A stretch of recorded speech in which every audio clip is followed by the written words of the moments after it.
what I'd like to do now is to switch gears, and we're going to go into the second half of the conference, which is the importance of being selfless.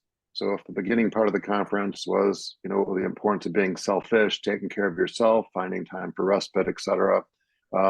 The second part of the conference is to discuss, how to be more present in your children's lives. And we've got two speakers, two gifted guys. Dr. Greg Persley, whose podcast was number 304, so just a couple weeks ago, and one of our more seasoned dads, Dr. Rich Gathro. So this is the Dr. Duo, if you want to call it that, or Dr. Squared panel. And what I'm going to ask each of these dads to do is to make a brief self-introduction, and then reflect on the importance of accepting your child for who they are, and then talk about therapies and education as well. So lots to cover, very short amount of time.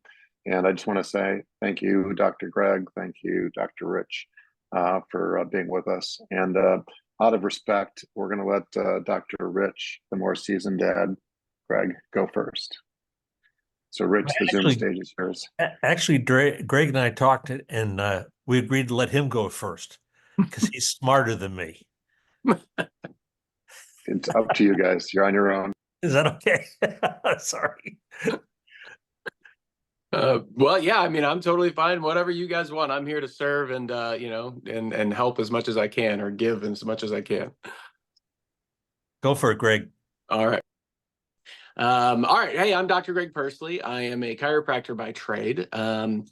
When I was 23 years old, I graduated as a chiropractor. My wife and I had a 4-month-old daughter, and we decided we would move 2 hours away to start a practice. About a year and a half into practice, we had our second child.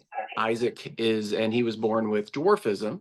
Random genetic change, no history in our family, had no idea. In fact, 80% of kids born with dwarfism, we found out, have no history at all in their family. And so very unexpected. The day he was born, I remember sitting in the chair. I'm holding him. I've got my daughter to my right. We're in the hospital room. My wife's, recovering. My whole family's there. And the doctor bursts in and says, hey, we need to talk to the parents. And they informed us, hey, your son has definitely got a form of dwarfism. We don't know which kind yet. So, your initial reaction, that's shocking. What does that mean? And what's his average life expectancy, and is he going to be okay, and all those things as a father and as a parent. And then that was just the beginning. So a few months later, he started requiring oxygen. He had a lot of lung issues, and then he had a lot of pneumonias. And at 9 months old, he had to have a trach and a vent, which meant my wife or one of us had to be within 6 feet of him at all times. So it put a lot of strain on our relationship, on being a parent, on our finances, on our health. All of a sudden, our focus was keep him alive, keep the family together. That was it. And so now my daughter is 18. She's graduating high school just graduated, going to college. He's 16. He's doing a lot better as far as he got the trach out at 9. And now he just has to have basically a BiPAP machine, helps him breathe. And so now we're kind of restructuring our life. We had to redefine, move forward, look at the next steps of our lives. And I'm happy to share with you guys some of the things that I realized over the years, and some of the moments. And I'd be happy to answer any questions that y'all might have in order to serve or help you understand your own situation and move forward and grow and improve.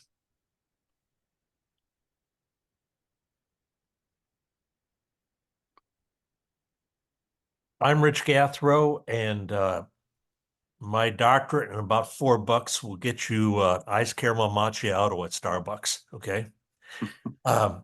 Good to see some of my old friends and some of my new friends, some of my mastermind group friends. When it comes to my children, I have a 39-year-old with cerebral palsy and a 35-year-old on the spectrum. It's been quite a ride, and challenging ride. But this may sound strange. I'm better for it. When it comes to accepting my child for who they are, I have 3 points: comparison, community, and conversion. 1, comparison. Comparison is the thief of joy. Early on, I had to stop comparing my kid to others. Now, as David knows, I like to say we males suffer testosterone poisoning. We're competers. We like to compete. And I had to learn to just enjoy what changes happened in my children, particularly my son, who was firstborn. Even, we lived for 40 years in Washington, D.C. and Arlington, Virginia. Everyone is preparing their kid almost everyone in that community to be great. Future cabs of industry, run for Congress, whatever. We lived on Capitol Hill for years. We were in a group of half dozen families. And, my kid was just learning to sit up when my neighbor's kid could recite 24 flags of the world. And comparison is dangerous. Just enjoy the fact. I'll never forget when Will was able to take his first step at 5 years old. I had to catch him at 5 years old. Don't compare. Just enjoy your kid for who they are. Community. You can't do it alone. If you listen to Greg's podcast, he points this out. We just can't do it alone. And there are friends, and actually friends have been better than our family in a lot of ways, who have walked with us. I'll never forget when some of our dearest friends were having their house remodeled, and they used the same contractor we did to remodel our house. And when what the contractor said, how high do you want this banister to be? And their kids all said, well, we want it for Will's height. That banister will work for Will. They had trained their 3 neurotypical boys to embrace Will in his boyhood. Peterangelo, when he was speaking, talked about respite. Your friends can give you respite. Our friends gave us respite. And we've been blessed here in Florida with a gym founded by 2 physical therapists that specializes in special needs adults. We party together. We have a community. Community is so important. And the conversion, the 3rd C, again, it's related to comparison. Let your child change you. Trial teaches you perseverance, and perseverance develops your character. Now, I worked on Capitol Hill for almost 40 years in Washington, D.C. Everybody in Washington, D.C. takes himself too seriously. Almost everybody. I mean, you don't mean to get me going on politics, but I know you understand. I saw a change in me. I rode the metro every day to Capitol South Metro, and I'd get off. One day I realized something had happened to me. All these street persons had become friends on a first name basis. Now, for years, these people that I ignored as street persons, walked past and ignored, suddenly I discovered I was on a first name basis.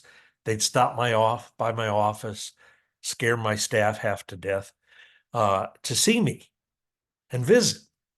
And I'd take them to breakfast. So forth. I suddenly had friends with guys named Weasel and so forth. What happened? It was a conversion. My son taught me to see the soul instead of the body.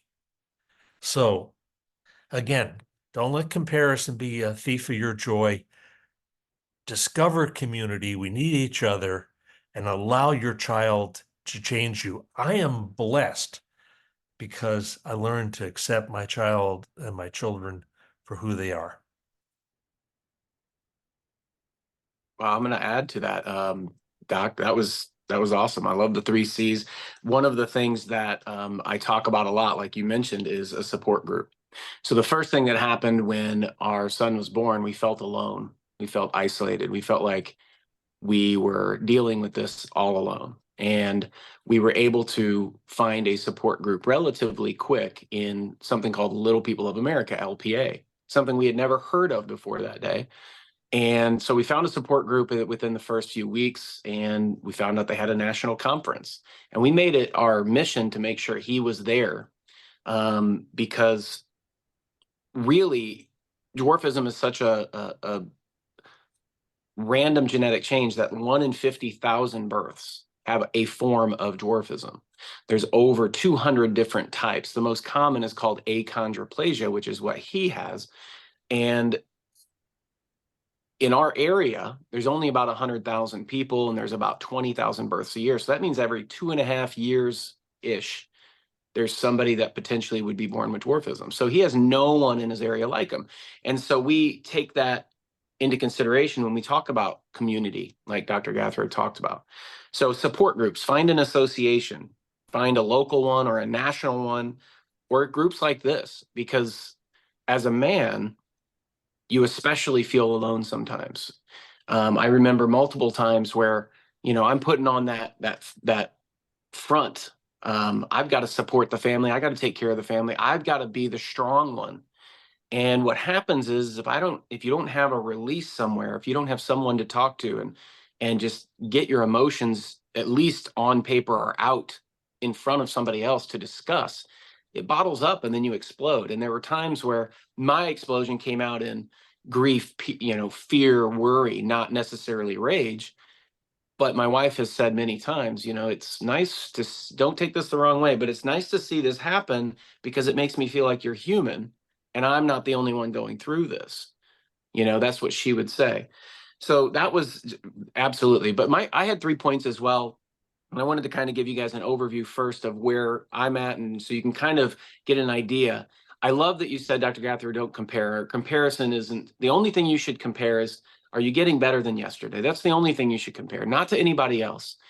Because we used to have a phrase where there were perfect families. I actually wrote a book called A New Kind of Normal because we thought we knew what normal was. We thought we knew where we were headed. And all of a sudden, in a blink of an eye, everything switched 180 degrees in a new direction, a new normal for us. And we used to call them rainbow poopers. Rainbow poopers, man. Just pooping out rainbows. People that just have all the things that you think you want. But it would just make us feel bad about ourselves because we were comparing. One of the things that I noted, though, is be present. Being present is the holy grail, if you will, of being able to be grateful and appreciative. And being present is so hard when you have challenges that are unique that no one else is experiencing or very few people are experiencing. Because you're thinking about the future, you're thinking about the past. If you live in the past, you're really living in regret. If you're living in the future, you're really living in an anxious type of place. You want to be present and be like, you know what? I'm grateful for the moment, appreciative for the moment. The question I used to ask was, what's good about this? What's good about this? If you're searching for something that's good about my situation, that's what you'll find. But if you're searching for the opposite, what's bad about my situation? What's hard about my situation? What's different about my situation? What do I not like? That's what you're going to find. And we live, unfortunately, in a world that there's a lot of negativity around us. And it's very complicated, very hard for us to constantly focus on that, which is why going back to the community is so important when you're having a hard time. But I learned this from while I was sitting in the room with my son. He had a vent, he had a heater that had an alarm, he had a pulse ox, he had a sleep apnea device. He had 4 things that would go off and have alarms. And so in the middle of the night, we ended up getting up quite a bit. And as I was sitting there, I would listen to other speakers, other people. And this is something I actually learned from Tony Robbins, but I really enjoyed. And I hope it'll help you, but you should write it down if you can. But he described the definition of happiness. The definition of happiness. If you think about different areas of your life, your relationships, your money, your health, your kids, whatever. if your blueprint or the way you thought it would be equals your life condition or the way it is, then you are content and happy. If your blueprint, I thought it would be this way, equals your life condition, then you're happy. The hard part is that when something occurs that does not equal what you thought your blueprint would be, and you have two options. You can either change your blueprint or the way you thought it would be, or you can change your life condition. Well, I wasn't in a position to change my life condition. You know, I asked God when my wife was pregnant with my son, I got a son. I just want him to be into sports. I got that. He is the most into sports kid I've ever met in my entire life.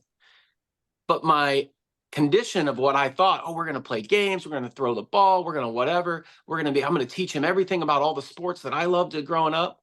And it didn't turn out like that. So I had to change my blueprint or the way I thought it was going to be, because the life condition wasn't going to change. And so that's when I started working on me internally. And that's where I would expect every single one of you to work on. There's a lot of different stories here. There's a lot of different, people in different emotional moments. But working inside and your emotions, your thoughts, your beliefs. I wrote a second book about beliefs called Fix Your BS. I hope you guys like that title, Fix Your BS. It's belief systems, by the way, not what you think it is, belief systems. But I had to go through a lot about changing my blueprint, which is really my belief. There's only 4 things you have control over: your thoughts, your beliefs, your emotions, and your actions. That's it. Everything else is out of your control. Your thoughts, your beliefs, your emotions, your actions. Your beliefs are literally nothing more than a thought that you repeat with enough emotion enough times. It turns into your belief. So if you think with enough emotion that you're not worthy and your situation sucks and I'm mad and I'm frustrated and I'm pissed off, then guess what? That's what you believe, and that's what you end up living. So if I can tell you guys anything, change your blueprint by changing and focusing on your emotion or your thoughts, your beliefs, your emotions, and your actions, which will get you to the place where you're present and content, where you can be appreciative and grateful. Greg and Rich, I just want to say thank you again for your time. I'm a big believer in both those books that Dr. Greg just made reference to. And like I said, you could go to each of their podcast interviews, number 304 for Greg Persley and number 54 for Rich Gathro, for their contact information and to listen to their stories in more depth. And we're going to cut to Sydney, Australia. Dave Jarrett is our next speaker, who's a physical therapist with multiple locations. Dave is podcast dad number 291, so one of our more recent podcast dads. And I think almost by definition, you get the long distance award. At least when I think about the trip that I took to Australia, that seems like it's on about the opposite side of the world. So Dave, thanks for being with us. The Zoom stage is yours.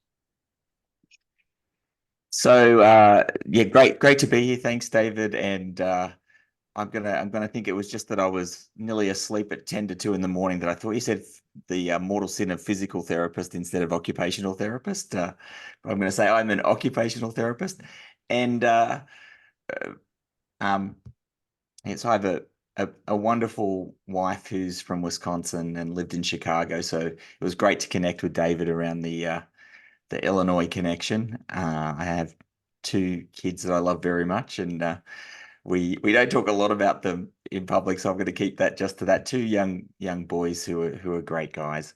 I'm an occupational therapist, and OTs work with a range of different people across the lifespan, but I work with kids, and we work with people's occupations, and so that's what occupies your time. It's not necessarily jobs. We're not getting kids into labor too early, but it's about what occupies your time, activities of daily living. There's a whole range of things and therapies that are out there, and obviously you'll have specialists that can support you to find the right person for you. If I was going to bring it back to its essence, it really does flow through a lot of different things that have been spoken about, I want to say tonight, this morning for you guys, and actually it is this morning for me as well. For me, the heart of everything and the starting place of everything has to be connection. And so you might have thought that would be a psychologist saying that, but I think it's worth chatting a little bit about what connection can do for the brain. And it seems to be quite a bit of a thread. Dr. Brandeis, I think it was talking about the Harvard study and relationships being really important for our health. We heard Dr. Rich talk about community as being essential, and Dr. Greg talking about being present. And I think it's not just that there's nice, and it's not just that it's filling your cup and feels good and it's important for you, but really it does some amazing things to the brain. And so no matter what I'm working on in therapy with a child, one, I'm always including families and trying to get them involved as well. And when I can get my hands on dads, hallelujah, that's a super powerful thing for me to be able to have available in my therapy. But my goal is not to be good at OT, right? We're not a mechanic. We don't have people drop their kids off to be fixed because they're perfect already. But it is about supporting you to support your kids in everyday life. And connection is always the starting place. And so I see kids with behavioral challenges. I see kids with motor skills problems. I see kids with sensory needs. But if we can get connection, what happens to the brain is, and connection can happen super quickly. So it doesn't take a lot of time. So in an eighth of a second, we can connect. And sometimes it takes a bit longer. But what they've shown in studies, in 5 minutes, the brains change. And so when two people are connected, and I love that we're on video here. I think I might have talked about this on the podcast, but there were these flowy blob studies, right? So those MRIs and you have the brain scans with the colored blobs that are left, right, top, bottom, front, back. And that's a nice organized brain, does this, the colors flow everywhere. But when kids aren't regulated, when kids are under a bit of stress, and adults as well, and all mental health conditions, you get those pockets that light up. And the pockets light up in ways, and these superhighways often attached to the amygdala, the fear brain, and you're not getting that nice flowy blob happening. But these studies show that within 5 minutes, an organized brain, that calm, present, connected brain, can make that pockety brain start to get those flowy blobs. And I just love that visual, and it's so powerful. I remember a dad I was working with saying to me, you're wanting me to connect, but I could do it for hours and it's just never enough. He never gets his fill and I need to do other things. And mum was saying the same thing. And I'm like, well, what do you need to be doing? It's like, we need to be cooking dinner and we need to be, folding laundry and putting that away and mowing the lawn, all these sort of things. And he could just do it forever. And it's like, well, actually, I'm not asking forever. And what are you thinking about while you're trying to play with him? And it's like, well, I'm thinking about all the things I'm not doing. It's like, all right, well, how about we go for 5 minutes? 5 minutes, but be present and be connected. And the cool thing is when you're present and connected, you get the oxytocin flowing. So we often think about oxytocin with new mums and breastfeeding, all that sort of stuff, but dads can get it too. Boy, can they get it too. And when you get the oxytocin flowing, what happens is that sends inhibitory messages to the amygdala, which is the fear brain. So the fear brain, it says, you're not needed here. And then the brain is open to learning. The brain is open to connection. It just feels good, right? So first of all, it just feels good, and it should be good enough just because it feels good to them and to you to connect. But it sets the brain up to be able to learn, to be able to grow in whatever skills that you're looking to develop. And what we're finding in some of the other research, polyvagal theory is this new theory that's got these big words, and people start to think about, what we know is that when the kids get in these fight, flight, these stress conditions, the brain actually, if you can fight and you can flee, it's going to prevent you from freezing, which is the worst of it all, just to freeze and almost go into a coma. But if you can fight or flee, well, that's a bit better than freezing. So you might be able to escape. But there's a third branch of that polyvagal system, which is the social connection system. And when you're socially engaged and connected, it actually makes you less likely to dysregulate.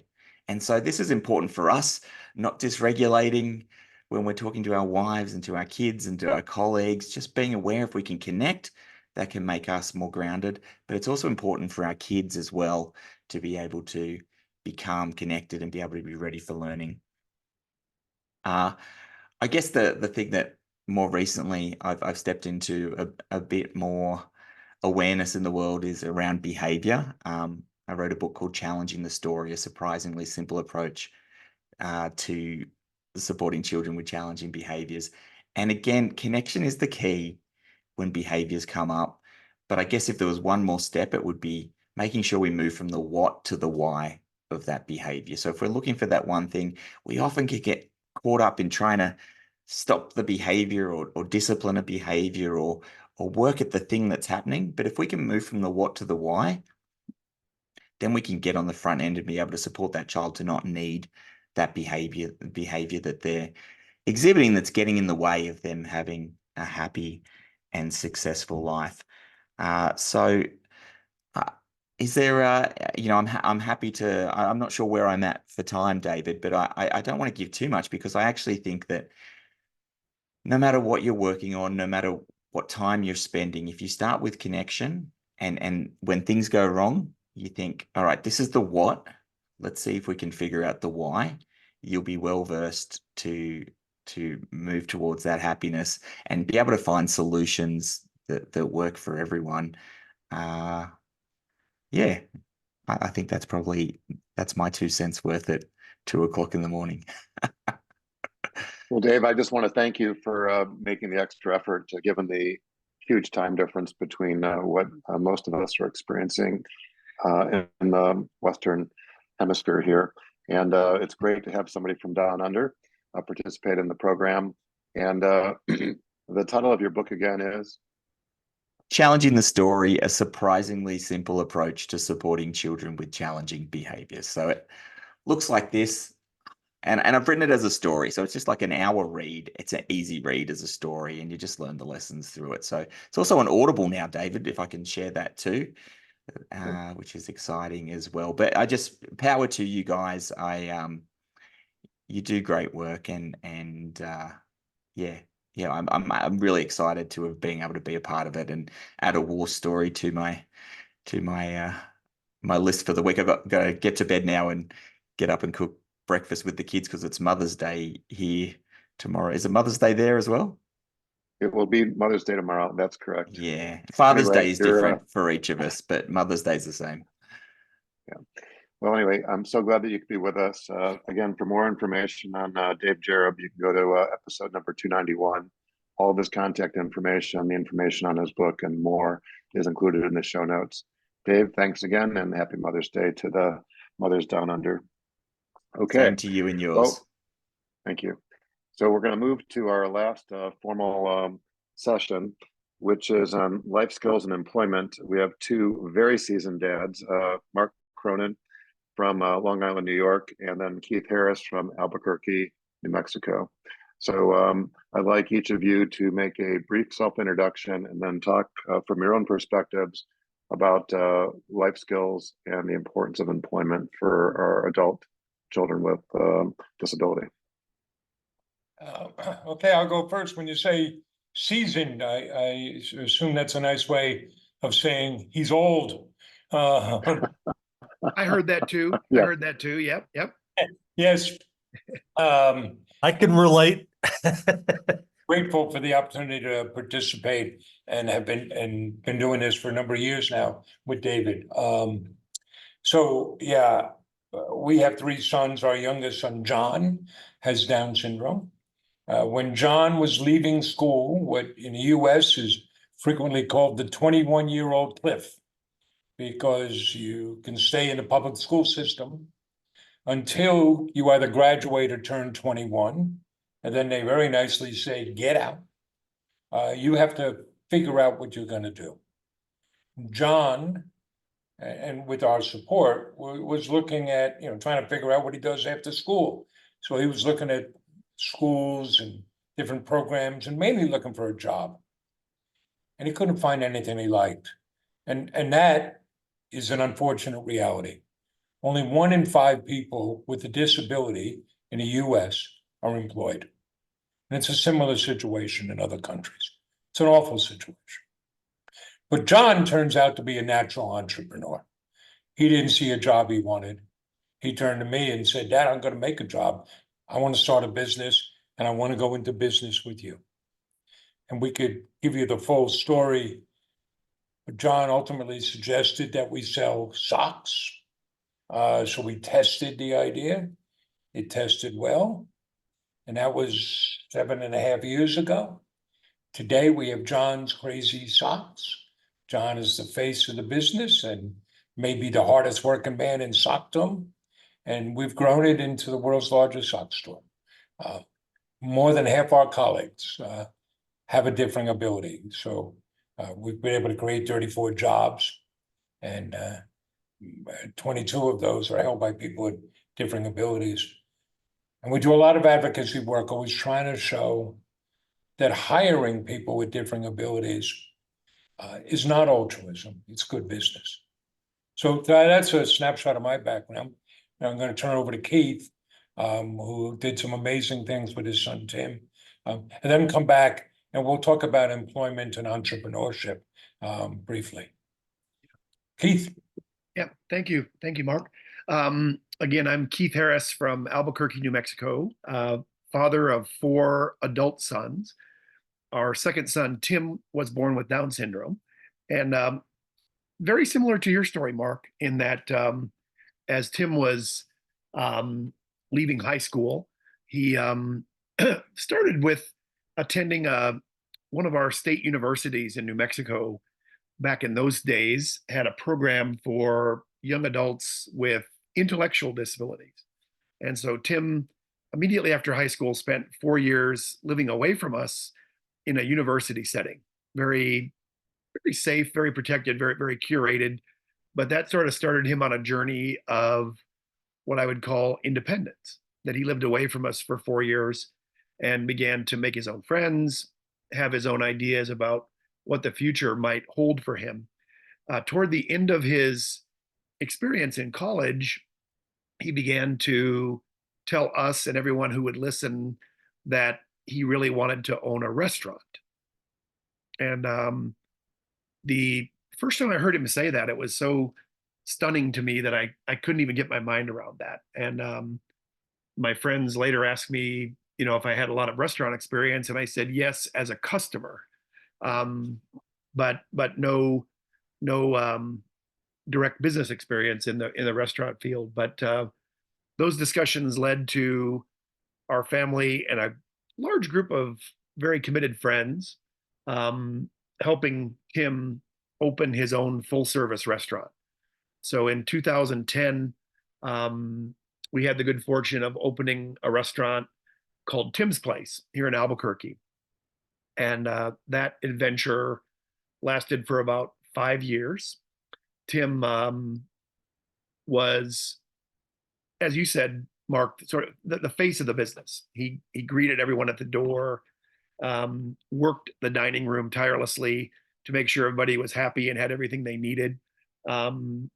Restaurant was a financial success for those 5 years. Was a full-service restaurant serving breakfast and lunch, and basically paid Tim's salary as well as the salary of about 40 or 50 staff members during those years. Tim ultimately went on to become a paid public speaker. He spent the years between the restaurant and the pandemic traveling the world as a paid public speaker. I think he visited maybe a dozen or so countries, as well as broadly throughout North America as a keynote speaker. And has now evolved at age 38 into a third career where he is working closely with our family on behalf of a new family foundation that we formed last year. The mission that Tim is involved with has to do with working with families that have young children with disabilities in the Caribbean. And we've been really, really blessed to have made some great strides in a few Caribbean nations. So a giant fan of alternative strategies for our kids with challenges to wind up in the world of work. and have felt very, very blessed each step of the way. So, Keith, you forgot to mention the number of hugs that were delivered over the course of the restaurant's history. oh yeah. I didn't mention that, but the sign on the front of the restaurant said breakfast, lunch, and hugs. The big giant neon sign said breakfast, lunch, and hugs. And that was one of Tim's design non-negotiables in the restaurant, was that he wanted to be able to put a Tim hug on the menu. We had socialized him over many years about the idea that some people just don't like to be touched by strangers, right? So that he wasn't authorized in the restaurant to hug everyone. He delivered hugs on demand. So you would ask your waiter or waitress to find Tim for a hug after your meal. And when the restaurant closed, he was officially slightly north of 75,000 hugs given in that restaurant. And lifetime, I don't know, millions, but was one of his trademarks. Very cool. I love it. So let me segue from Keith and talk about, you reach that point where you're done with school and you're thinking about employment. And I want to share the screen because I want to show 2 slides just to find a way to think about that. So first, and what you have to do is you're working with your child, or I won't say have to do, just shared experience, is you have to figure out what you're looking for. And here's kind of that spectrum. There's volunteer work. It's part-time, it's something that can engage. It's not going to pay, but it's something that would keep your child engaged in what they're doing. The next step up would be internships. According to IRS rules, most of those should be paid now, though they're really not all of them are. And that's an opportunity to work, to develop some skills and some experiences. It'll have limited income, or maybe no income, but it could be very engaging for your child. The next step up is part-time employment. It's finding a job. Now, you may only work part-time. That may be the limits of what your child can do. It also, you have to deal with, benefit programs. If you earn too much, you lose your benefits. But generally, part-time employment, unless paired with benefits, will give your child some money, some income, but not enough to live on. And then there's full-time employment, where they're, like everybody else, working full-time, and you're hopefully making enough money where your child can be independent, can live off of that income. So as you start to think about employment, I would suggest you have to think, what are we expecting? And how do we make sure our child is prepared for where we want to be on that spectrum? And for both Tim and I, it's important that we also talk about the entrepreneurial spectrum, because entrepreneurism is an option for everybody, including people with different abilities. And here's kind of that run. There are some things, maybe a craft that your child likes and they work on, and you want them to do it, but they're not really going to make any money on it. It'll keep them engaged. It'll keep them focused. That's a hobby. And that's great. Developing a hobby can be really valuable. The next level up might be to have a craft. So you take that and maybe you go to the farmer's market on weekends or set up a little Etsy store and sell what you make. And that might bring in some income, not enough to live on, but it'll cover the cost of what you're doing and provide some income. If you think about, this was somewhat equivalent to part-time work. And that can be really valuable. Then there's solo entrepreneurship. Sometimes that might be working as a freelancer, but it's a business that you're basically able to do on your own. The truth of the matter is almost none of us can do anything on our own. So that will take some support from the family. And you have to gauge how much support are you able to give. Here's a simple thing. If and we know, I'll use a business out of the Midwest, Poppin' Joe's popcorn. So Joe's father taught him how to make kettle popcorn. And he mixed lots of it and they go sell that. But Joe can't do that on his own. So it's his family that works with him to do that. And then the last level over is business. This is where you want to start a business and you're thinking of employing others and growing that business. That's what Keith did with Tim's place. That's what we've done with John's Crazy Socks. Well, that's like any other business. Tim's place had to survive the same way, IHOP would have to survive, or Waffle House would have to survive in the same market. We're John's Crazy Socks, we sell socks. It turns out there are a gazillion other sock companies. That's running a business. And so we hear a lot, I know Keith does, I hear a lot from parents saying, I'd like to do this, I'd like to do with my child what you've done with your son. Well, you have to think, where do you want to be on this spectrum? And how much are you able to help and support? Even something like, Poppin' Joe's, where, well, on the weekend we go to the farmer's market. Well, boy, you got to register for that farmer's market and you got to have social media and you got to figure out supply chains and what are you going to do when the machine goes bad? And it can be very involved. And I have one last slide for those of you who might think about entrepreneurism. And, many Americans, that's on the rise in the US. I would suggest there's a sweet spot. And it's that overlapping circle in this Venn diagram. You start with something you love, or at least something you know about. John really was into Crazy Socks. We used to drive around looking for them.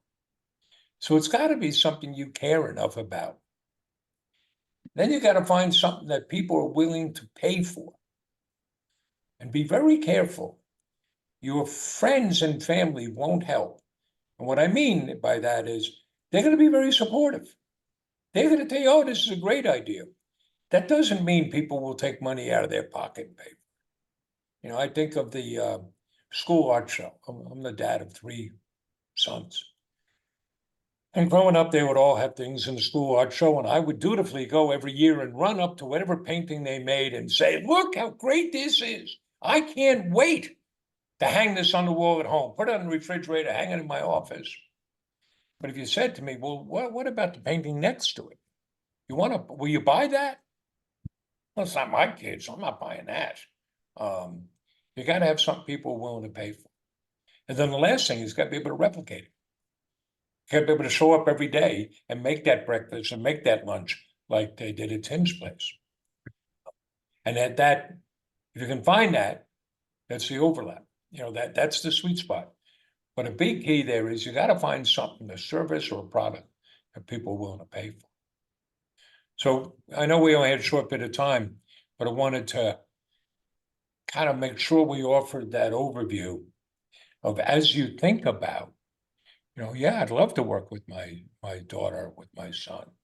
But what is it you're looking to try to do, and where on that spectrum do you want to try to hang your hat?